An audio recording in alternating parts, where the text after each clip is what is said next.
حدیثیں لکھنے بیٹھا. پہلی مرتبہ اس موقع پہ میں نے وہ حدیث پڑھی، اتفاق سے اس سے پہلے میری نظر سے نہیں گزری تھی. موسیٰ علیہ السلام کی روایت ہے، اس میں سب سے بڑا گناہ کیا ہے؟ سب سے بڑا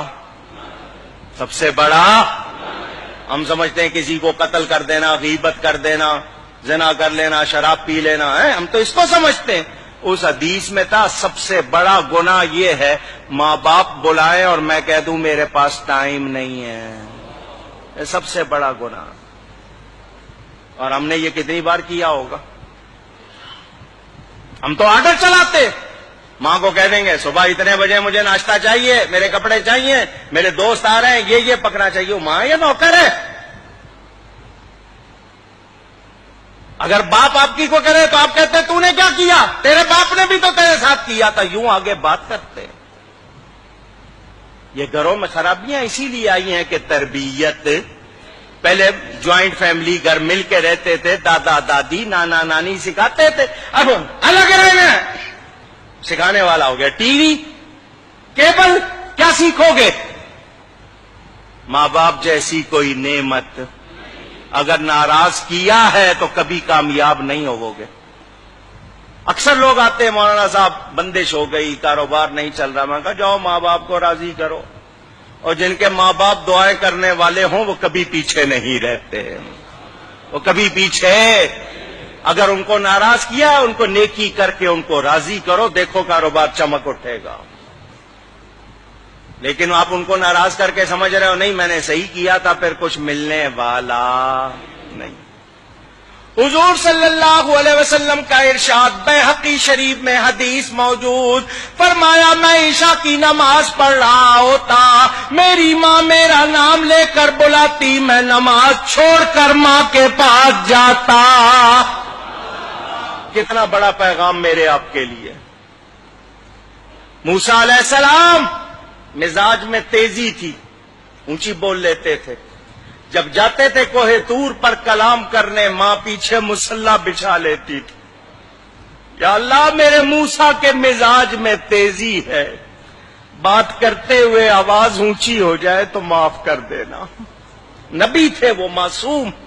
ماں ہوتی ہے، دعا کر رہی ہے، ماں کا انتقال ہو گیا. موسیٰ علیہ السلام طور پر گئے، غیب سے آواز آئی آج ذرا ہوش سے بات کرنا، پیچھے دعا کرنے والی نہیں بیٹھی. اب پہچانو ہمارے گھروں میں بے برکتی اسی لیے ہے کہ ہم نے ماں باپ کی قدر بلا دی. مگر ماں باپ بھی بڑے عجیب ہو گئے، انہوں نے اولاد کے حقوق نہیں پہچانے. آرڈر دیتے ہیں یا مارتے ہیں یا سختی کرتے ہیں یا ان کی جو ضروریات پوری نہیں کرتے، تربیت نہیں کرتے. دونوں کو ٹھیک ہونا پڑے گا. اولاد پر ماں باپ کے 6-7 حق ہیں، ماں باپ پر اولاد کے 80 سے زیادہ حقوق ہے. پتہ سیکھتے نہیں. میری پوری تقریر اس موضوع پر بھی ہے، اس کی بھی ریکارڈنگ ہے، دیکھ لینا، سن لینا. پہچانو، کوشش کرو، اپنے معاشرے کو ٹھیک کرو. جہاں ماں باپ کی قدر نہیں ہوگی وہاں برکت. کتنے واقعات ہیں، عجیب عجیب واقعات. یہ واقعہ میں نے آپ کو کئی مرتبہ سنایا ہوگا، ایک بار پھر سن لو. موسیٰ علیہ السلام جا رہے ہیں، لمبا سفر ہے. اللہ نے فرمایا موسیٰ پیدل سفر کر لو گے یا سواری چاہیے؟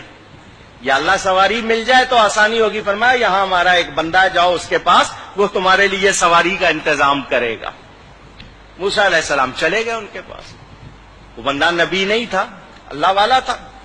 فرمایا میں اللہ کا نبی موسیٰ علیہ السلام. اس نے قدر کی، عزت کی. حکم. فرمایا میں نے سفر کرنا، مجھے سواری چاہیے. اس نے بادل کو اشارہ کیا، اس بندے نے بادل نیچے آ گیا. فرمایا اس پر بیٹھ جائیے، جہاں کہیں گے پہنچا دے گا. موسیٰ علیہ السلام نبی ہیں، نبی کے ذریعے اس کی شان دکھانی تھی اللہ نے، نبی کی زبان سے لوگوں کو پتا چلے. موسیٰ علیہ السلام بیٹھ گئے اس پر. بادل جب اونچا ہوا، یا اللہ اس بندے کو یہ کمال کیسے مل گیا؟ اللہ نے فرمایا موسیٰ اس نے اپنی ماں کی بڑی خدمت کی. اپنی ماں کی بڑی خدمت کی. اس کی ماں نے ایک دعا دی تھی. اس کی ماں نے کہا تھا یا اللہ میرے بیٹے نے میری کوئی بات نہیں ٹالی, تو اس کی نہ ٹالنا. اس نے میری کوئی بات کبھی ٹالی نہیں, تو اس کی نہ ٹالنا. بس ہم اس کی ماں کی دعا کی وجہ سے اس کی ہر بات کو پورا کر دیتے. اندازہ کرو ماں باپ کی قدر پہچانو. اگر وہ وفات پا گئے ان کے لیے نیکی کرو, ہر دعا میں ان کے لیے نیکی کرو. جو صدقہ دو ان کی طرف سے دو, تمہیں بھی ثواب ملے گا, تمہارا ثواب کہیں نہیں جائے گا, ان کی روح خوش ہو جائے گی.